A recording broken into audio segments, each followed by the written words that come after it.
আল্লাহ রাব্বুল আলামিন সূরা আরাফের ভিতরে বলেন ইত্তাবিউ মা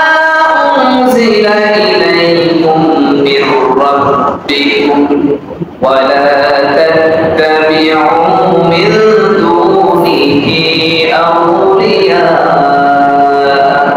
قليلا ما تذكرون الله رب العالمين বলেন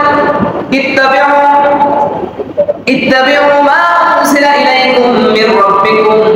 তোমরা অনুসরণ করো তোমাদের রবের পক্ষ থেকে যা নাযিল করা হয়েছে তার তোমরা অনুসরণ করো এবং তাকে ছাড়া অন্য কাউকে তোমরা অভিভাবক হিসেবে তোমরা গ্রহণ করো না তার তোমরা খুব অল্প মানুষই তোমরা উপদেশ গ্রহণ করে থাকো আল্লাহ রাব্বুল আলামিন এখানে বলছেন তোমাদের কাছে যা নাযিল করা হয়েছে তোমাদের উপর যা অবতীর্ণ করা হয়েছে তার তোমরা অনুসরণ করো আল্লাহ রাব্বুল আলামিন আমাদের উপর অবতীর্ণ করেছেন কোরআন আল্লাহ রাব্বুল আলামিন এই কোরআনের ভিতরে বলে দিয়েছেন বান্দা তোমার সমাজটাকে কেমনে চালাতে হবে তোমাদের রাষ্ট্রকে কেমন চালাতে হবে তোমাদের পরিবারকে কেমন চালাতে হবে এক কথায় গোটা জিন্দেগি তোমাকে কেমন চালাতে হবে আল্লাহ রাব্বুল আলামিন সেই সমস্ত বিধান করে এই কোরআনের ভিতরে বলে দিয়েছেন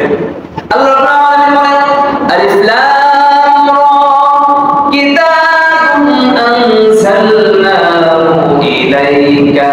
লিতুখরিজান নাস মিনাল যুলুমাতি ইলান নূর আল্লাহ রাব্বুল আলামিন এই কোরআনকে দিয়েছেন মানুষকে অন্ধকার থেকে আলোর দিকে আনার জন্য আল্লাহ রাব্বুল সেই জন্য এই কোরআনকে দিয়েছেন সুবহানাল্লাহ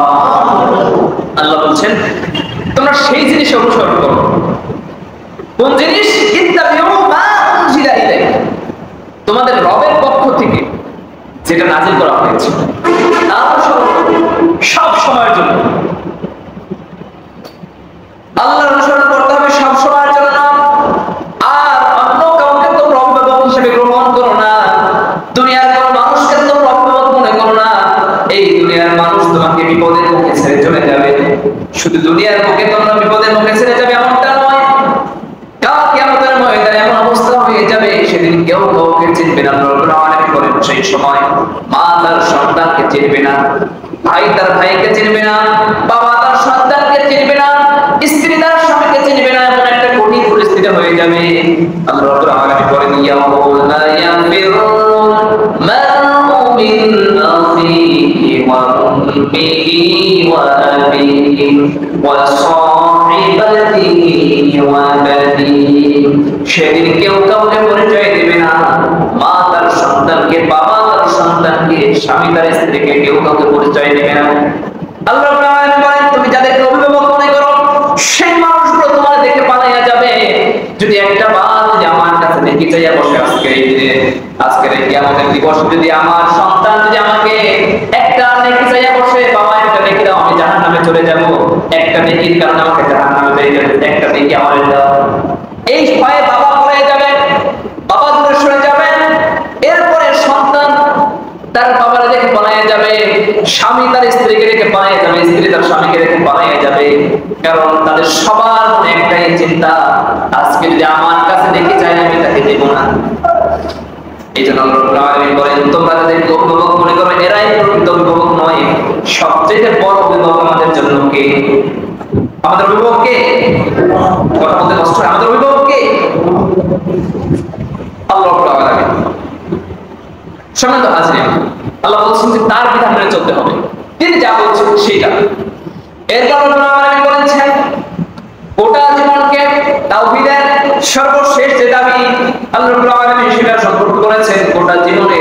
আল্লাহ জীবনকে আল্লাহর রাস্তায় উৎসর্গ করতে আল্লাহ রাব্বুল আলামিন বলেন কুল ইন্না সালাতি